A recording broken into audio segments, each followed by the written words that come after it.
And then at last over the miles between there came a rumble, rising to a deafening crash and roar. The earth shook, the plain heaved and cracked, and Orodruin reeled. Fire belched from its riven summit. The skies burst into thunder seared with lightning. Down like lashing whips fell a torrent of black rain. And into the heart of the storm, with a cry that pierced all other sounds, tearing the clouds asunder, the Nazgûl came, shooting like flaming bolts, as caught in the fiery ruin of hill and sky, they crackled, withered, and went out. "Well, this is the end, Sam Gamgee," said a voice by his side, and there was Frodo, pale and worn, and yet himself again. And in his eyes there was peace now, neither strain of will, nor madness, nor any fear. His burden was taken away. Ho-dee-oh-ho, ho-dee-oh-ho, ho-dee-oh-ho-ho. Hello and welcome once again to the Spouter-Inn. I'm Chris. And I'm Suzanne. And this time we will be looking at J.R.R. Tolkien's The Return of the King. At last, finishing up the last part of The Lord of the Rings. Indeed. But it's not just The Lord of the Rings that we're going to be finishing up here in a sense. Yeah, as we get to the end of December, we're coming to the end of 6 years of doing the Spouter-Inn together. And this was going to be the final episode, not of the Spouter-Inn, but of the Spouter-Inn as we've been doing it for the last 6 years. We're going to shake things up a bit in the near future and try out some new formats, some new ways of talking about books with you all and with each other, and I'm looking forward to it. Yeah, me too. Like, we came up with this concept of the clusters, which has worked really well in certain ways to let us make certain kinds of connections. And then we started playing recently with, doing a sort of chronological walkthrough time. And now we're ready to do something, I think, a little bit different, a little bit more substantially different. And I think we're trying to find a format that's going to reflect where we are now as readers and what is exciting us these days and how we're engaging with the act of reading. And it'll be lovely to do that, having talked about 76 great books in the past that we can bring the context onto any other books that we tackle. Yeah, I think it's going to be really neat to seeing what this next phase looks like. So, listeners, I hope you will join us on that journey as it will be happening here on this podcast feed. But for now, let's get excited about finally getting around to the final book of The Lord of the Rings. As always, those of you who are listening, we must immediately say, if you are here for the Tolkien content, we encourage you to please check out our friends here on the Megaphonic Network who do By the Bywater, which is a monthly discussion about all things Tolkien. It's a lovely podcast. Go check it out if you haven't already. They're sweet and smart and funny and punchy, and it's all good.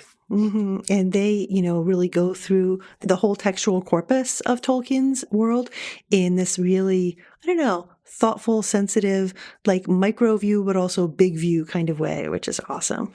What we're doing is something kind of different. And I really like the way that it's the same way we did with Dante's Divine Comedy. Instead of doing the 3 parts consecutively or all at, consecutive episodes or all at one time, we've spaced them apart widely. And I think that gives us a really different sense of part and whole. It definitely encourages us to read each of these on their own. Mm-hmm. And really think about what it means to read The Two Towers and what that book is doing that's different from the rest of the larger novel, the Lord of the Rings in total. And similarly, this is my second time reading Return of the King, and it is interesting to think about what it's like to just read this book, this conclusion, this book of so many endings and conclusions. Yeah. It makes me think a little bit about the end of Troilus and Crusade. Do you remember when we were reading Chaucer's Troilus and Crusade? It ends like 5 different times at the end of book 5. There's, there's one kind of poetic ending and then there's another one and another one. And it's like almost like hearing a piece of music that has one of those like really emphatic kind of boom, boom, boom endings, and then there's another one and then there's another one. It's a bit like that. And there's also a few little false endings along the way, which we might talk about as well. I think everybody listening to this has a basic sense of who J.R.R. Tolkien is. If you don't, feel free to listen to either of the other episodes on The Lord of the Rings that we've done. But, writer and scholar from the 20th century who wrote The Lord of the Rings. Mm-hmm. Medievalist, wrote some really interesting stuff on early English poetry. Exactly. That was his day job. But then the day job was, as a medieval studies professor, but the other life is the thing that most people are familiar with that created this world. Yeah. let's go over the plot of what happens in this book, except let's not. There is so much plot, and this is the final section of a very long book that has a fair amount of plot. So there's a lot of little details that need to be gone through, and I'm not going to go into those. But the basic idea, just to remind everybody, is that while the first half of the book, the first half of The Return of the King, sees most of our characters preparing for and then entering into battle. You got Gandalf, you got Aragorn, you got the rest of their buddies, and they're assembling allies to converge on Minas Tirith, a major city which Sauron and his troops are about to lay siege to. And after much fighting, the siege is successfully warded off. Aragorn and Gandalf then lead the troops to Sauron's land, to Mordor, but this is, in some sense, a distraction. The second half of the book takes us to the real action, as little Sam and Frodo try to work their way sneakily through Mordor so they can drop the ring, the One Ring, into Mount Doom. Which, eventually, they manage to do. The ring is destroyed, Sauron is defeated, the day is saved. But the book still has several chapters to go. We spend a lot of time seeing off most of the characters that we've met, burying the dead, saying farewell to the living. But eventually, the hobbits make it back to their home, to the Shire, where we began, only to find it changed, overrun with ruffians who are making the local hobbits' lives miserable. So after all the big world-changing battles, after destroying the ring, after defeating the big evil of the world, we end with a small battle here in the Shire, which the hobbits win. The Shire is saved. And then we finally end by watching Gandalf, Legolas, Gimli, Bilbo, Frodo, and several other elves and the like go onto a boat that will take them to a mythical land to the west. An era has ended. But Sam still has to return home to his new wife and child. And that is where The Lord of the Rings comes to an end. Mm-hmm. Except that there are some appendices. Yeah. And, one of the things you notice if you hold the 3 books of The Lord of the Rings in your hand, like they all feel about the same size. And each one of them is in 2 halves, like a book 1, book 2 in each one of the physical volumes. But because there's so many appendices, like they're so bulky, that actually the text part of Book 3 of The Return of the King is actually shorter than the other ones, but it doesn't feel shorter. It feels capacious because all these pieces are coming together. All these strands that have been running parallel are just braided together in those last chapters. You've read this book many, many times. Like a bajillion times. Good. I've only read it twice, but I'm curious what struck you on this, your bajillionth reading of this book. Well, it was funny. The first time I read it, I must have been like 12 or something like that, so young, and reading all 3 of the books, like devouring them, like the way you do when you're a young reader, you're just like stuffing, as if you were eating a meal, like you're stuffing it in your mouth as fast as you can, right? And so, but every time has been a bit different. And what I found this time, reading it after so many years and so many times, is I was almost like looking in a mirror or something, because I was mindful of the passages that I knew I'd read so many times, right? So many times that the book opens to those passages, right? Just falls open, even though this is like the 3rd paperback of it I've had, right? Even that one falls open to the passages, right? And thinking, well, what was that? Why was I so emotionally invested in that? Like, what was that world? So that's one of the things that sticks out to me. And the other thing that sticks out to me reading this time is the ways in which, and I know this sounds like an odd combination, children or childhood and death show up here, which are also beginnings and ends, right? A sense of futurity and a sense of ending. There's so many references to those 2 opposing things, I guess you would say. And they're so emotionally freighted. And so that's what strikes me so much about this book. Something I've always noticed, but I'm kind of noticing it in this self-reflexive kind of way. But what kinds of things did you notice? Well, first off, that's interesting how so much of your rereading is it's like a tracing of your past emotions. It's like looking at your previous readings while you're reading it. Exactly. For me, again, this is only my second time reading the book. I only first picked it up a few years ago. What was striking to me was that so much of this final book in this series is about resolving the plot. And many of the sequences that were very plot heavy, I was less excited by. the big dramatic sequences where things get resolved didn't affect me as much as some of the quieter moments in between, and especially after the major plot resolution. The farewell sequences, that strange chapter where Éowyn and Faramir meet cute and fall in love, and the whole sequence of saying goodbye to everybody and then ending up in the scouring of the Shire. Like, that whole stretch was much more compelling to me than, Sam and Frodo slogging through Mordor and getting maybe seen by an orcish army. I was just like, yeah, no, they're going to be fine. Let's just get past this. Yeah. Yeah. It's interesting when you talk about it that way, because it makes me think about the ways in which the book has these kind of epic passages, right? It's on the battlefield, or it's on Mount Doom. There's this big kind of panorama, you can almost see the scene, in like wide view, right? But then there's these intimate scenes, like you're describing Éowyn and Faramir, or back in the Shire, or the farewells, they're in spaces of intimacy, one way or the other. And you're right, the flavor of those is totally different. But I also did notice, as you said, some of the childhood stuff that comes up, and in particular the character of Burgle, who Pippin hangs out with in Minas Tirith. Is literally a child. Yeah, he's 10 years old. I think it's 10. And it's just remarkable to like put that energy in there along with Pippin, who, the hobbits are often coded as being childlike in a number of different ways, but especially when they're in Minas Tirith, a city that is human, that barely has heard of hobbits off in the distant lands. And then you have this like very small hobbit, young adult hobbit, but still, who's there, who's trying to figure out what to do in this weird situation. And he's paired up with this 10-year-old boy for a while, and they go hang out. As 10-year-old boys want to do. They hang out in places where they're not really supposed to be. Yeah, it's so interesting, right? Because like you said, the hobbits are, even when we're first told about them, what their physiognomy is like, they're compared in height to children, right? And there's this neat moment when they're all meeting up at one point on the field of Cornwall, and Sam catches a glimpse of Pippin and Merry, but he doesn't recognize them because it's from a distance, and says he wondered what such young boys were doing in an army of mighty men. So even looking at one another, they sometimes mistake one another for children. So there's that frame of reference. But that scene where that set of scenes where Pippin is with Burgle is so cool, because I'm just looking at it right now. Burgle greets him. Oh, where do you come from? You're a stranger.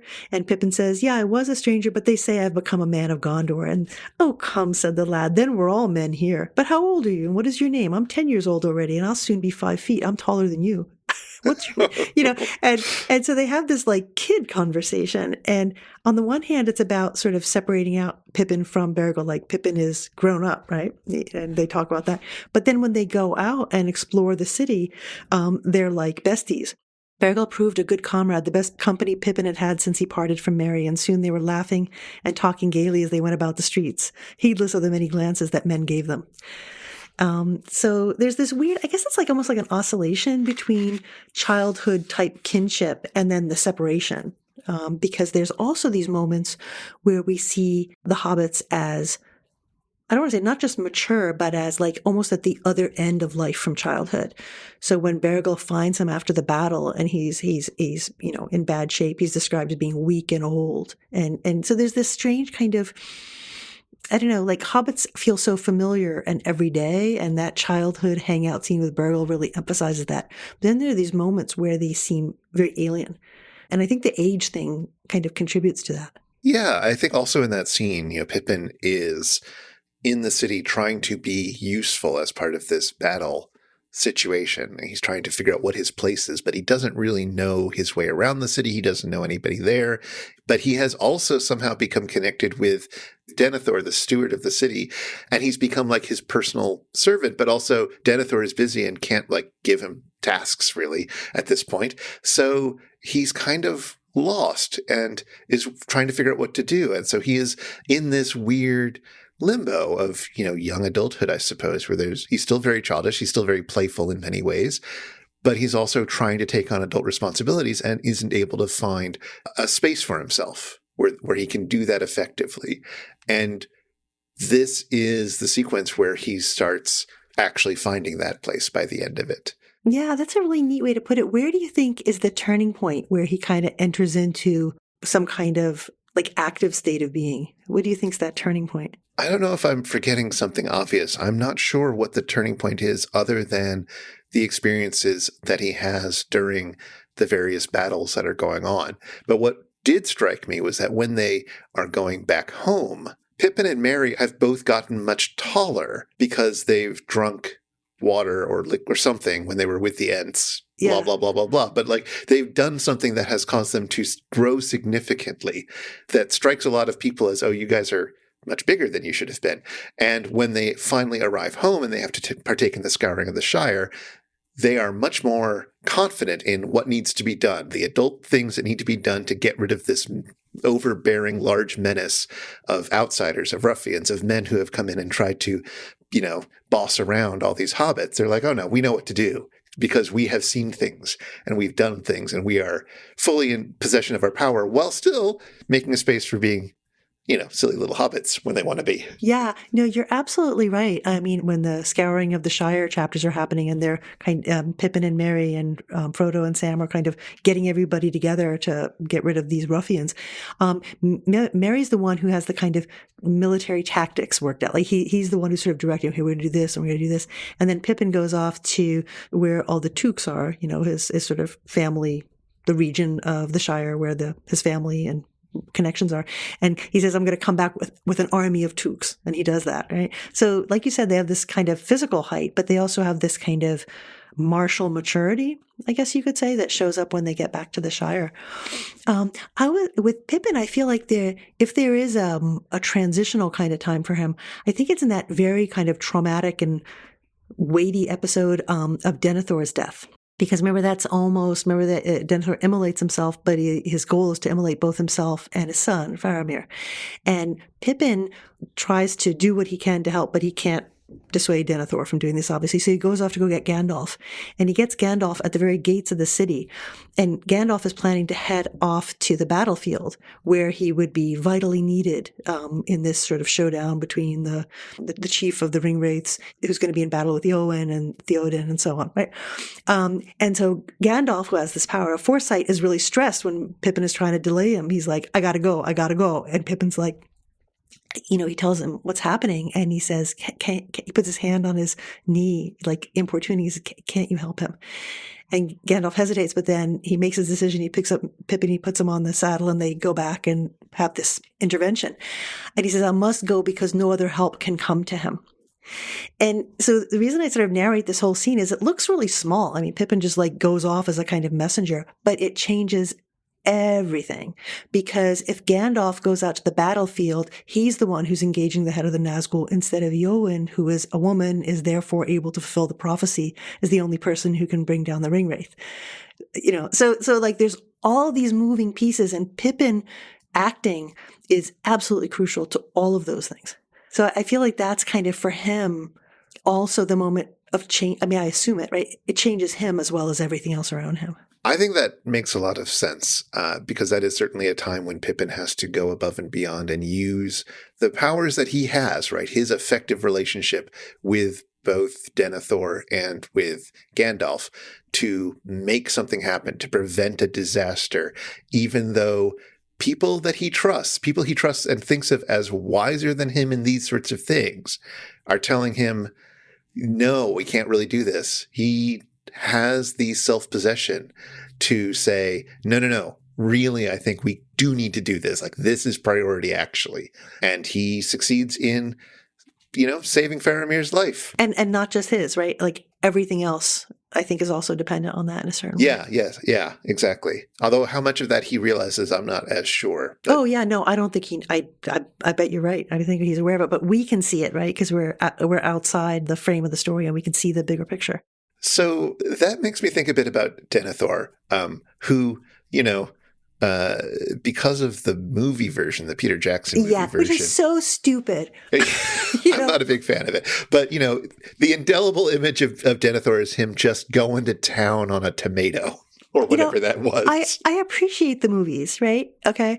And I think there's a lot of good things about them. But the characterization of Denethor is completely screwed up.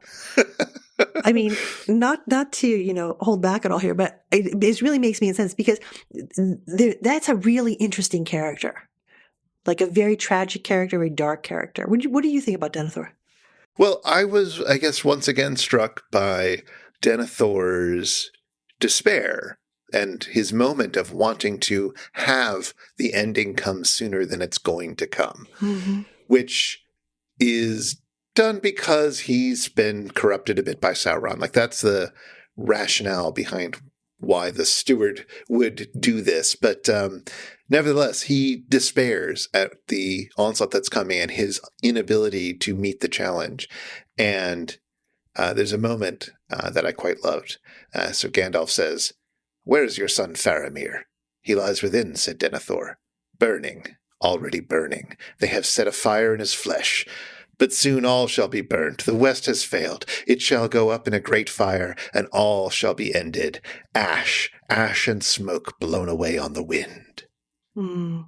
It's just such a passionate vision of what is about to happen and why he wants to avoid that fate for himself and his only living son, which he responds to it by setting a pyre and putting himself and his sick son, who's, at death's door son, onto the pyre so they can be burned and relieved of the burden of the future, of facing what's to come. And it's like, it's such a strong feeling Mm-hmm. of despair that suffuses a lot of the book. Like, that's sort of one of Sauron's big moves, we're told, is sort of instilling that kind of despair. But we don't get as much voicing of it as we do here with Denethor. He really gets to articulate that kind of despair. Yeah. Yeah. In the film, it feels almost a little like cartoonish, like he's an evil character. And like it's not that he's like not bad, right? But he's a character is in so much anguish. Like you said, despair. That's exactly right. And that really moving passage you were just reading is when Denethor is in what is the burial chamber of their ancestors, and he's like, basically setting up the pyre, right? He's had them bring in the wood and and oil and all that, and he's going to set it aflame soon, right? And so Gandalf comes in, he wants to intervene. And that's when Denethor says those words. But there's this passage that happens a little bit earlier when this is before Pippin goes to go get Gandalf. This is right before he takes off, right? And Denethor is just sort of sitting beside Faramir, who has this fever. And so it says, "Now Denethor stood up and released the fevered hand of Faramir that he had held. 'He's burning, already burning,' he said sadly. 'The house of his spirit crumbles.' Then stepping softly toward Pippin, he looked down at him. 'Farewell,' he said. 'Farewell, Peregrine, son of Paladin. Your service has been short, and now it is drawing to an end. Go now and die in what way seems best to you, and with whom you will, even that friend whose folly brought you to this death.'" He's talking about Gandalf. "Send for my servants and then go. Farewell." And then Pippin goes, to go intervene in the way we talk about. So you can see the kind of poignancy of where Denethor's mind is, right? He's burning. He's already burning, right? That same line that you read happens a little earlier as well. And so he's got this kind of like almost, I don't know what to call it. Is it obsessive? This like, he can't get past this. He's already burning. And so are they going to wait until they get cut into pieces by the orcs overrunning Minas Tirith? Or are they going to go out on their own terms, right? So for him, that's what's going on there. So it's not that he's like not bad and misguided, like he kind of is, right? And he's horrible to Faramir, and he's like emotionally withholding. He's a very bad father. Yeah. But he's like, he's also this oddly, I don't know what to call it, self-possessed character who, like you said, whose mind has been poisoned by the Palantir he has, and all he sees is doom. I think you also phrased it really interestingly there, that he's going out on his own terms. Because this is also a man who has been given tremendous amounts of power, and it's power that is interim power, right? It's been in his family for generations after generations after generations, with the understanding that someday the king, Aragorn, will return and take that power away from him and his family. Yeah, Denethor doesn't like this idea. No. Well, it's one of those things that's going to happen someday, but like not today. Like it's been hundreds and hundreds of years. It's never really going to happen. It's just a story. But rumors that it might actually be happening are already afloat.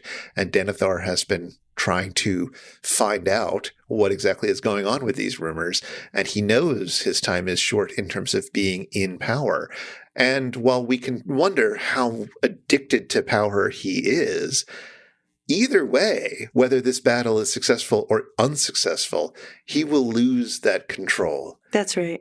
And the idea that he is using this as a way to at least assert his power one last time is fascinating. Yeah, I agree with you. And, that's not to rag on the movie, but that's another way in which the movie really screws it up, because one of the things that happens, as you'll remember, is in the movie, they kind of have Denethor kind of, I don't know, like chaotically run down the hall in flames. And I'm like, oh, right. Every time I see that, I'm like, it makes me so angry, because there's actually a really interesting point, you'll remember, right, that gets made about that.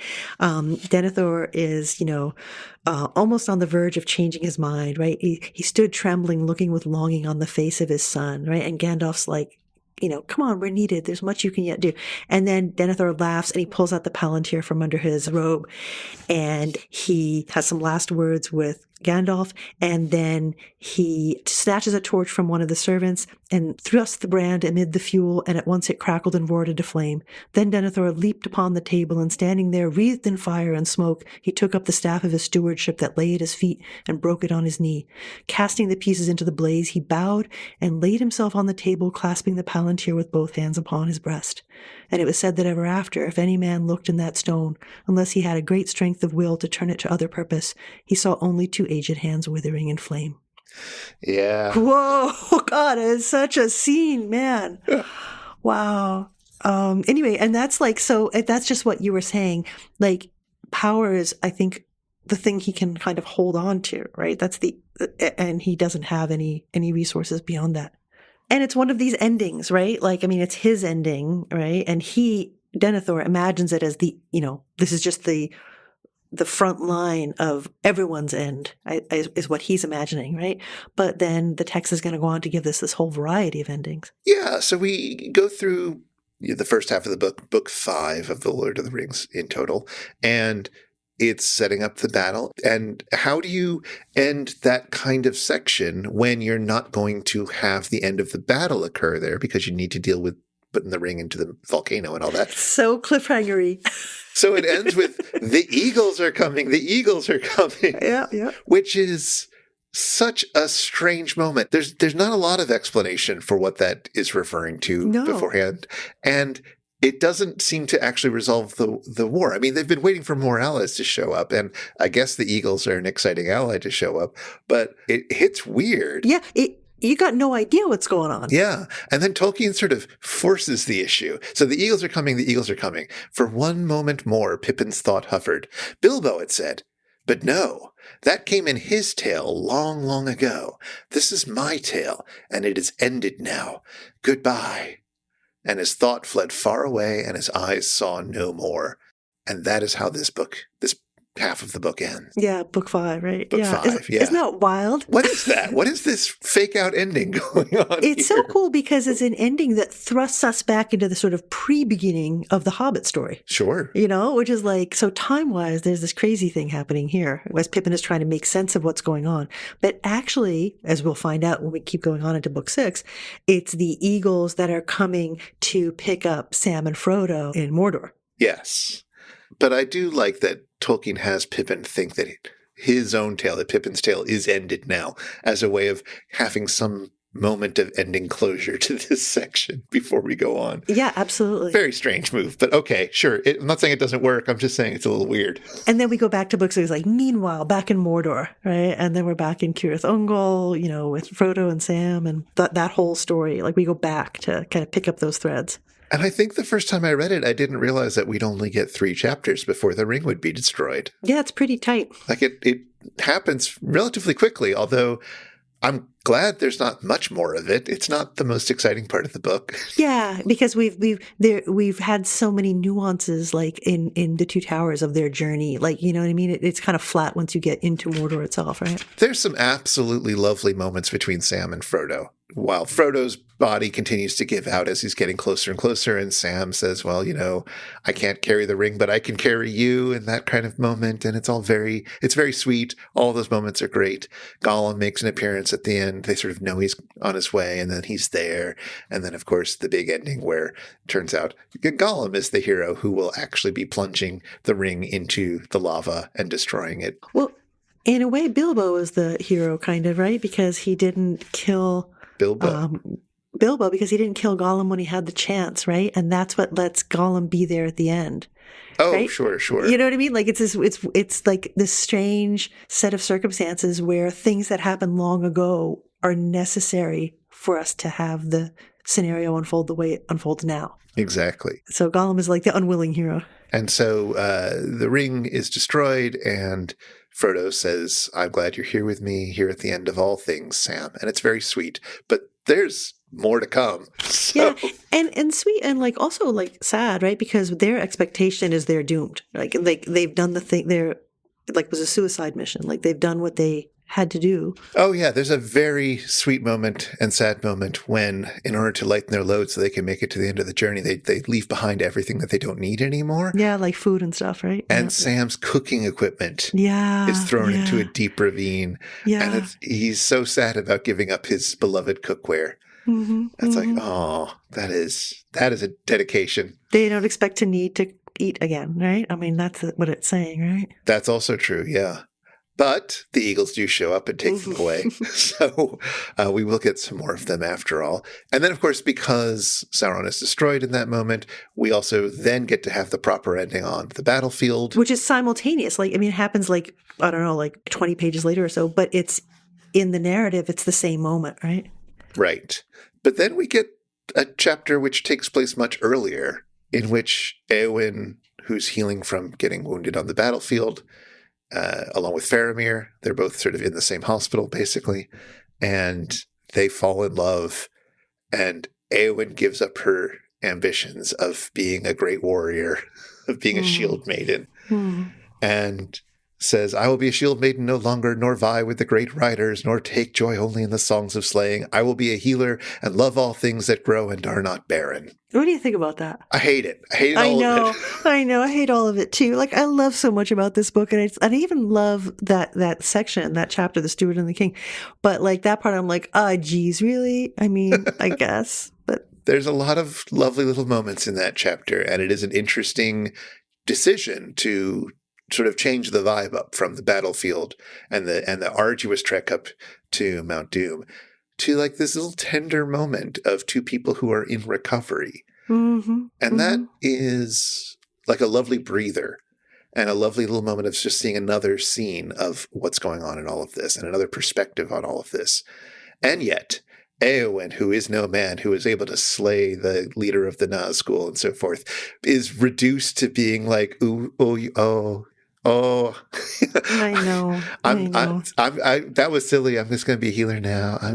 Which, like, nothing wrong with being a healer, but like, I know, but it feels like she gives up all her dreams so quickly for compulsory heterosexuality. Yeah, dynastic marriage, right? It's like, anyway, I would definitely want to talk more about that. But just first, I just want to say one of the things that's neat about the intimacy of that scene is it also participates in the epic panorama in this interesting kind of way. So we kind of like have three shots, so to speak, of the end, right? And one of them is, with Sam and Frodo and the ring and Gollum and the ring going into Mount Doom and everything shaking, and then they think they're going to die, right? And then there's that moment on the battlefield. And this is when, the military lines are all there, and there's this strange light, kind of, right? And Gandalf calls out, "Stand, men of the West, stand and wait. This is the hour of doom." And even as he spoke, the earth rocked beneath their feet. And then there's this darkness and, everything just changes. And so it's not like the battle brings it about. What Sam and Frodo are doing brings it about, but it changes. And so that's kind of cool. But what's really cool is what it looks like from the vantage point of the ramparts where Éowyn and Faramir are. So they've got this intimate exchange that you were describing in the houses of healing, and there's a lot to say about that. But they also experience this moment of timelessness. So this is when they're meet cuting here, and she says, "Let's not speak of it. Let's not speak at all. I stand upon some dreadful brink, and it is utterly dark in the abyss before my feet. But whether there is any light behind me, I cannot tell, for I cannot turn yet. I wait for some stroke of doom." "Yes, we wait for the stroke of doom," said Faramir. And they said no more, and it seemed to them as they stood upon the wall that the wind died, and the light failed, and the sun was bleared, and all the sounds in the city or the lands about were hushed. Neither wind, nor voice, nor bird call, nor rustle of leaf, nor their own breath could be heard. The very beating of their hearts was stilled. time halted. And so there's this weird thing going on, right? A little later on, Faramir says, I do not know what is happening. The reason of my waking mind tells me that great evil has befallen and we stand at the end of days. But my heart says nay, and all my limbs are light, and a hope and joy are come to me that no reason can deny.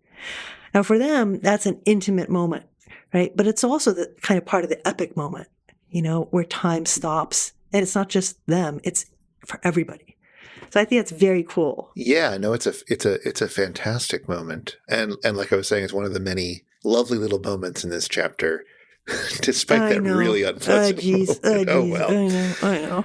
And then we have the rest of the book. There's about 75 pages left in the main text, and we spend that saying goodbye to everybody and having this scouring of the Shire moment. Were there any of the goodbyes that particularly called out to you on this reading, or that always call out to you? Oh, it's just always so fascinating. It's like this, I think you described it at one point as kind of untangling, like all the different elements of the fellowship are sort of being separated out, and they're seeing Fangorn again, Treebeard again, and they're kind of, separating out in this kind of way. And then there's that whole scouring of the Shire section. And it's so interesting to me that again, not to rag on the movies, but they leave all that out. And I know the movies are already pretty long. So, okay, I get it. But that scene in the book, at least, that's really important. I think it's important. I think you think it's important. Why do you think it has to be there, the scouring of the Shire? It's a really interesting question. I'm not sure it has to be there, but I'm glad it is there. Let's put it that way. And I mean, a sort of blunt thing to say would be that it's showing how much these characters have grown from their experience and how they're able to bring it back to their communities and sort of do good work. I mean, all right, so we've got Frodo, who has been absolutely shattered by these experiences, who is wounded, who is, very much reduced compared to the other hobbits in terms of how he behaves. Mm-hmm. He can't even take his sword out. Like he just can't do any of that anymore. He's given up anything sword related. He has to be convinced even to wear a sword for a celebratory thank you dinner where he's not going to have to use it or anything. It just would look right. Yeah. So he definitely doesn't want to bring out a sword. And during the scouring of the Shire, he's the one who's like, let's try to do this with as little violence as possible. Hobbit has never killed Hobbit in the Shire, and let's keep it that way. And, some hobbits kill some men and some men kill some hobbits during the Battle of Bywater, but no hobbit kills a hobbit, so that's good.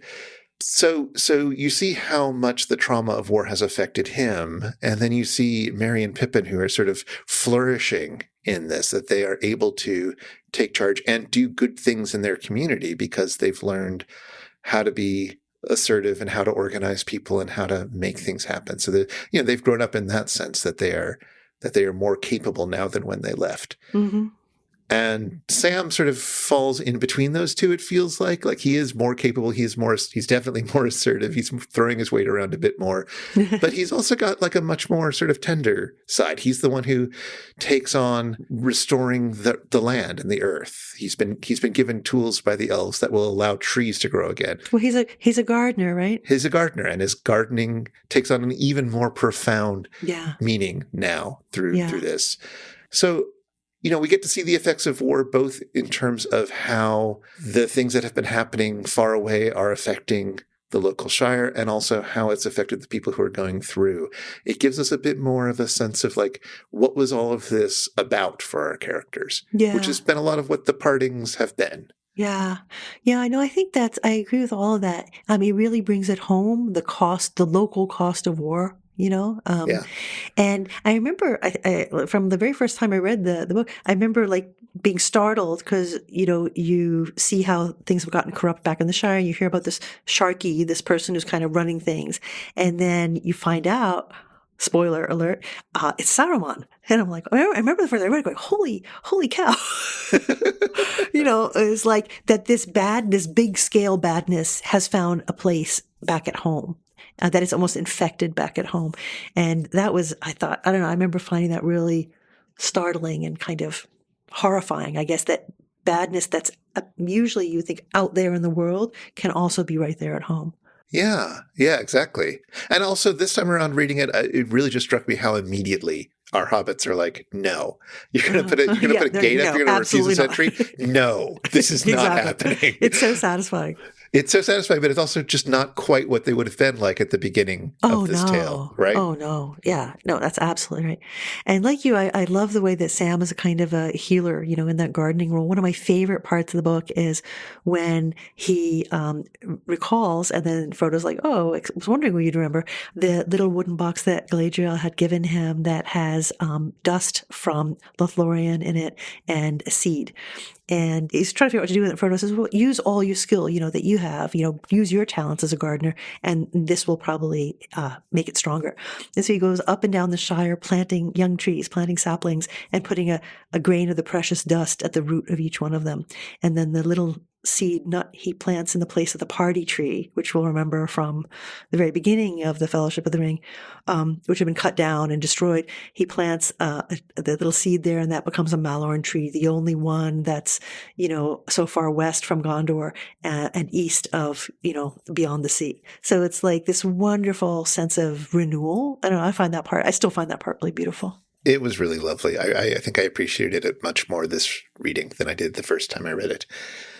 But this then leads to the actual ending of the book, where we join Sam and Frodo as they meet up with Gandalf and Legolas and all these people who are heading off to the west, and they're going to take Frodo with them because Frodo is too scarred by his experiences as a ring bearer to continue on. And so they're going to head off, and Sam has to wish them all farewell. Yeah. And this language of endings is so strong as we get to this part. Even with the scouring of the Shire, there's this moment where Merry refers to it as, he calls it the very last end of the war. Like there was the big war, and this little bit is the very last end of it. And then there's similar kind of language that Gandalf is going to use when they're, at this time of parting, going out into the west. He says, this is the end of our fellowship in Middle-earth. So, it gives you a real sense of the arc from the very beginning. But it doesn't end with them leaving. It ends with Sam being joined by Merry and Pippin. Him going home. The last bit, I'll read the last section here. At last they rode over the downs and took the east road, and then Merry and Pippin rode on to Buckland, and already they were singing again as they went. But Sam turned to Bywater, and so came back up the hill as day was ending once more. And he went on, and there was yellow light and fire within, and the evening meal was ready, and he was expected. And Rose drew him in and sat him on his chair and put little Eleanor upon his lap. He drew a deep breath. Well, I'm back, he said. That's so sweet. It's a haunting ending. It is. It's extremely domestic and extremely small, and compared with everything that Sam has experienced and done, there's this moment of like, I've just seen all of these good friends who I've had these experiences with die essentially, but yeah. And then he goes back to his wife and child, and he's back. Yeah. I was so struck by that turn of phrase, he was expected, the fire within, the evening meal's ready, and he was expected. This sense of like, there is a place where you still belong in the world. You're expected. Right? And also when he says, I'm back, it's an echo of the original title that I guess Bilbo had given to his narrative, There and Back Again. Yeah. So it's, like you said, it's this intensely domestic space, which is a kind of return, but it's, I guess, a provisional return because we find out in the appendices Sam's actual ultimate end. Yes, because of course the book doesn't just end with this. Of course not, because there's not enough endings. There are massive appendices that tell all sorts of stories and have all sorts of charts and explain that nobody's name was what they said they were, which is a whole crazy fun choice. God. The translation notes about what's going on here are wild, but let's just focus on, it does tell the story of Sam getting one last ending in its chronology of all the years that fly by in the way that they do in annals, where it just goes year by year, what happens in each year. And then we get to a more substantial entry, which is when Sam's wife dies. Yeah, it's 1482. That's the death of Mistress Rose, wife of Master Samwise, on Mid-Year's Day. On September 22nd, Master Samwise rides out from Bag End. He comes to the Tower Hills and is last seen by Eleanor, his daughter, to whom he gives the red book, afterward kept by the Fairbairns, that's the family. Among them, the tradition is handed down from Eleanor that Samwise passed the towers and went to the Grey Havens and passed over sea, last of the ring bearers. So again, it's like family lore, but so not grounded in the same way some of the other things in the annals are grounded. But the story is, and the family is that he goes and follows his friends because he also was a ring bearer for a short time.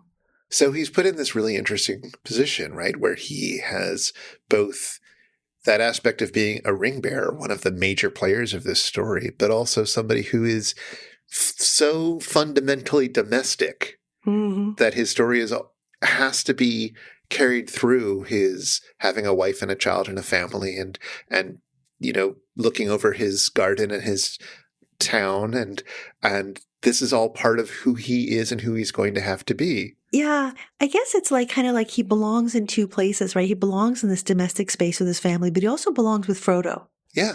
Right? Like they remain kind of inseparable. Oh, yes. Right? I mean, Sam gets married and the first thing that happens is that Frodo invites him and the wife in. Just bring her in. Just move it. You can live here. There's plenty of room. There's a lot to say about that. Yeah. I think a lot of other people have said a lot of that, but yes. Take that as read. They're very close. But this idea of Sam as being both a sort of legendary heroic hero and a small-scale domestic hero right at the same time is really interesting. We don't really see that with any of the other heroes here, I suppose. I mean, Merry and Pippin have their own lives, but it's not quite the same vibe. Like they are sort of not as central to the legendary action of the story as Sam is. Yeah, it's quite different. Like they show up in the appendices in all these different kinds of ways. And you get the sense that both Merry and Pippin, like Merry will go to Rohan now and then, and he stays really close with the family of Theoden, with Eomer and with Éowyn. And also we hear about Pippin going down to Gondor. And the reason they have a copy of the Red Book, like the book that Frodo, following after Bilbo, had compiled. The reason they have a copy down there in Minas Tirith is because Pippin brought it with him to be copied. So we get that kind of information, but it's not the same as with Sam. That's a different kind of afterlife that they all have. If we ever do a bonus, it should be about the appendices. They're so great. Oh, that means I have to read all of them. All of them. I've enjoyed flipping through them and seeing what looks interesting, but I don't want to read all of the appendices. There's so many of them. There are so many, I know. And it really, like the very first one is so like dense, dry history stuff. You have to embrace it. Yeah, I super don't. I get to choose what I embrace. And there are parts of the appendices that I absolutely love, especially the bits about translation. But I know the language stuff is incredible. No, it's true. It's so and it's meant to be like that. It's meant to be dip-inable, absolutely. We were talking a little bit earlier about our experiences of reading books we've read, like either twice, in your case, of The Return of the King, and then me many times. And one of the things I notice is like the kind of emotional, I don't know what to call it. Like, the way a pearl gets layers and layers on it, the way there's these layers of emotion that are attached to the experience of reading the book. And I think this is true, this kind of accretive experience is something that's true of many of the books we read. But for me anyway, and I don't know if this is typical, a lot of times that's a kind of mainly intellectual experience. Like it's really satisfying and enjoyable, but it's mainly an intellectual experience. And there's a small subset of books that I read and reread, more often or less often at different times of life. But there's a huge amount of emotional investment in them. Like the imaginative life that you have when you read a book is just so intensified and heightened. And Lord of the Rings has always been like that for me. Sometimes parts of it are like the romantic narrative, like, the Steward and the King narrative that we're talking about, where there's this intimacy that's very compelling. But also other parts of the book that for me were always super emotionally compelling are the scenes of despair, the scenes of anguish.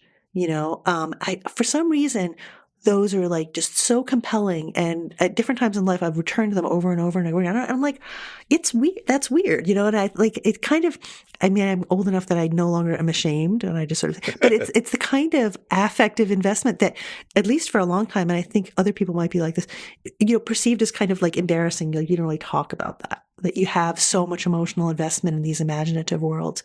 And I was wondering if that's something you have experience of, or if it's just, this is anomalous. I'm sure I'm not the only one out there, but that like there's an emotional world in there for you that you can really get lost in. Yes. Not in this book for me, of course, because I only read it a few years ago for the first time. But there are definitely other books that have moments of high emotion, which are deeply meaningful to me. And when I revisit them, it has that weird accretive effect that you were describing.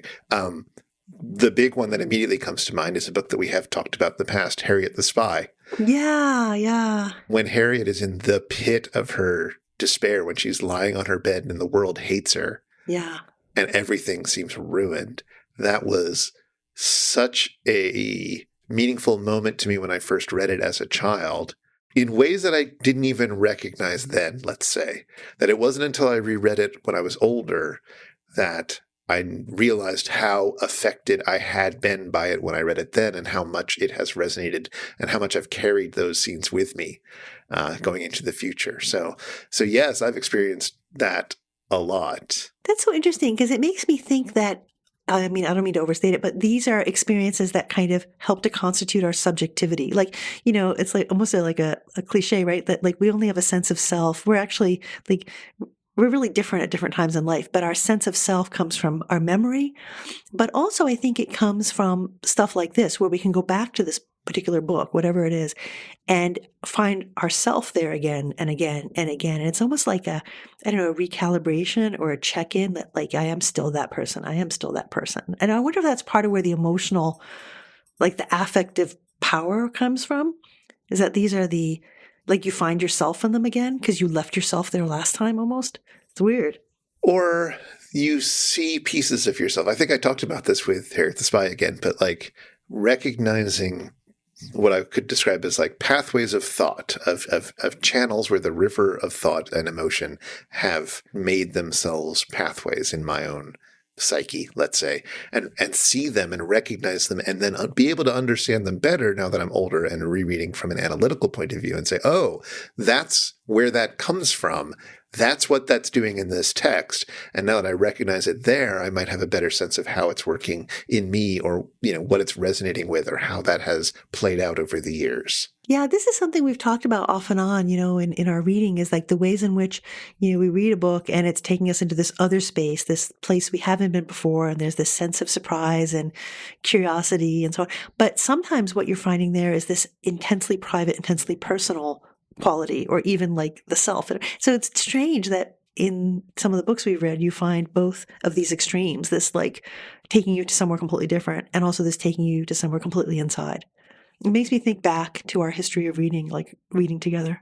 Well, that's one of the interesting things about doing the Spouter-Inn for the last 6 years, is that we've done a combination of texts that are deeply familiar to one of us, or sometimes both of us, as well as texts that are new to both of us, and texts that are somewhere in between, where we might have encountered them as adults, or we might have some professional sense of them, but maybe this is the first time we're reading them, but it's not, not quite the same thing.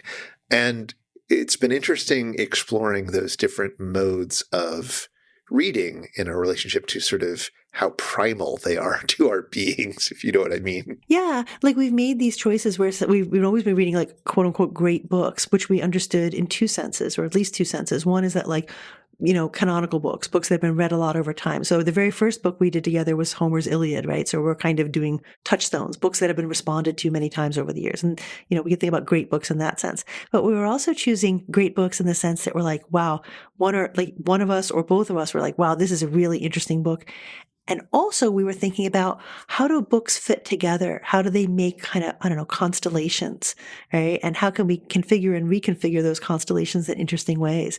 So one of the things that would happen, as you'll remember, is sometimes we would find something really intellectually interesting about one of these great books that we're bringing to bear. But sometimes it would be quite emotional, quite affective. I'm thinking back to our Monkey Beach episode, which was absolutely fascinating. It's a beautiful book by Ian Robinson, and I learned so much through reading it. But I also, there were elements in it that connected really strongly with some of my personal family experience that was like emotionally kind of overwhelming, and like things you don't expect to find when you're having a conversation about a book you've chosen to discuss in terms of like literature or literary history. Yeah, I'm glad that we have been able to tap into that emotional part, because obviously that is also what all of this is for, right?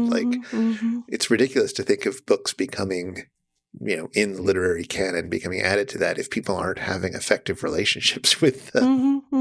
Yeah. But I'm glad that I think we've both been able to discover new books in the process of doing this, and that it's. I know that we've tried when thinking up books that relate to a topic when we're creating these clusters to think about different ways that the books might be approaching the cluster. Not necessarily the most obvious book that you might pick for something, but maybe something that touches upon it in an interesting way.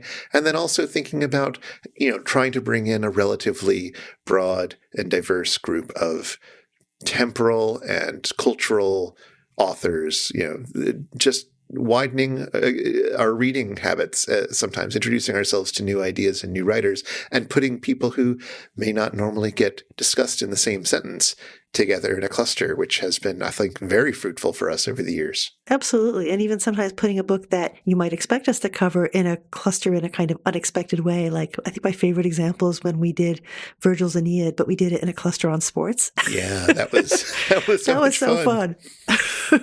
And for me, I was coming into this as somebody who had left graduate school, left my PhD program, and was very burned out from reading, and was looking for some structure to get me to reading things that might challenge me in a way. And having to have something to say with you really puts a fire under you. Well, it should, yeah. I hope it was a good fire. Absolutely. Yeah. It's fantastic, and it has been a series of delightful conversations about these works, at least from my perspective. Hopefully from yours, and hopefully for our listeners as well. Yeah, no, I feel very similar. It's been wonderful to be able to have these conversations together, to find unexpected things in these books, and in particular to kind of realize something that I'd been trying to accomplish before we ever started the podcast. You'll remember a long time ago, I was sharing with you my desire to find a way to bring some of the ways of talking about books in the literature classroom into essay form. And I had been experimenting with the affective parts, and it just wasn't working. And you said, well, what if it was a podcast? And I was like, oh, that's crazy. And then I thought about it. I said, well, maybe that's not crazy. And it ended up being awesome. Yeah. And now as we move on to the next stage, to Season 2 of the Spouter-Inn, we're going to be looking less at sort of literary, historically important works, although I'm sure some of them will come into the fray, but more thinking about what are we now as readers? What are we gravitating towards? What do we think about the things that we're gravitated towards? And how do they fit into our reading histories and our reading things together and so forth? We're going to be reading books and talking about them, but we're going to be independently choosing books to bring to the table together and to be excited about sharing with each other. Yeah, I imagine it in terms of like if what we've been doing is meeting in this space, in the Spouter-Inn to discuss books that we've kind of prepared together. This time it's like we come in with, the books in our hands, books in our arms, and we're like putting it on the table and like, look, this is what I brought today. And I think that'll be really fun. Yeah. We're moving from a sort of we have to talk about this to a I've got to tell you about this kind of vibe. And I'm excited to tell you about the books, and I'm excited to hear the books that you want to tell me about. And I hope other people are excited about hearing about where our reading journeys are taking us. Mm-hmm. Journeys is maybe the wrong word, because it's like getting lost in a bookshop sometimes rather than saying, oh, I'm going to, I'm taking the train to Chicago. That's where I'm going. But we'll see. We'll see the many ways that plays out. How do you choose your next book is one of the questions I'm really curious about playing with in this space. Mm-hmm. That's going to be really fun. So you don't necessarily need to spoil anything, but have you been thinking about something that you might want to read or reread for the next time we meet and talk about that you might be excited to share with me and our listeners? I kind of do. Well, there's two things. One thing that I'm rereading and one thing that I'm reading or just finished reading. So the one that I'm rereading is a book we've talked about in the past, Lee Maricle's Memory Serves. Oh, yes. Because I know I've said this before. It's a very rich book. I've gotten something different out of it every time I've read it. And I'm going back to it in the context of really working through what would it mean to reread some of our books in the literary canon, those quote unquote great books, in a way that's consistent with some of the ways of reading she talks about there. So in other words, taking the ways of reading she's talking about and seeing what happens if you connect it with some of these. We were able to touch on some of those issues when we actually had Lee herself on for a bonus episode on Dickens' Great Expectations. And I remember in that conversation, we talked a little bit about different writers. And we talked about, at one point, about Dante and, how he might fit into thinking about literature. Anyway, so I'm trying to kind of carry on imaginatively that conversation with her, even though it's a few years now since she passed. I'm trying to sort of think through what I can of that conversation in her absence. And this book is completely part of that. And the other thing I'm reading is this absolutely wild ride. It's called Stolen Fragments, Bad Markets, Bad Faith, and the Illicit Trade in Ancient Artifacts by Roberta Mazza. And I don't know if you've at all followed the complexities around the papyri of the Dead Sea Scrolls and the papyrus of, extra parts of Sappho's lyrics. And do you follow any of that? I hear some of it, but I don't follow it, no. Well, I got really went down that rabbit hole at one point a couple of years ago and was just sort of following it. And this book has come out that tells it as a whole story, and it is wild. So as a teaser, I may talk about that. Ooh. I have so many years worth of book purchases on my to-read pile, and I don't know what I will pick to talk about. I will say I did recently decide that having read only one George Eliot novel was not enough, and I wanted to try another one. So I read Daniel Deronda, which was her final book, and it is great in some places and really awkward to read in other places. And it's kind of fascinating, and I don't know if that's the book that I want to bring to the table next time. But also, I finished that book and I thought, you know what? I don't need to read another 800-page George Eliot novel for a while. Aww. But now part of me is like, but maybe I do?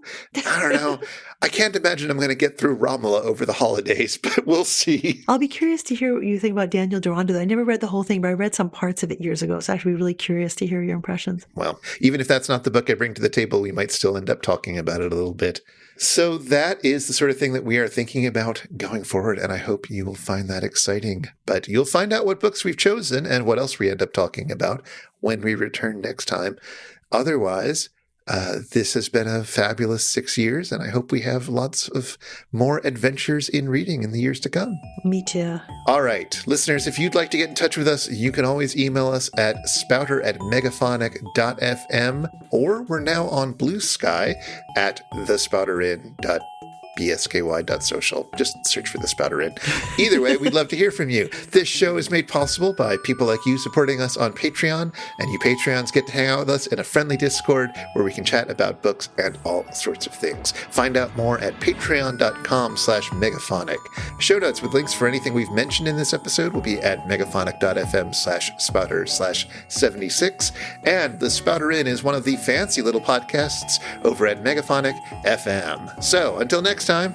Until next time, see you again at the Spouter-Inn.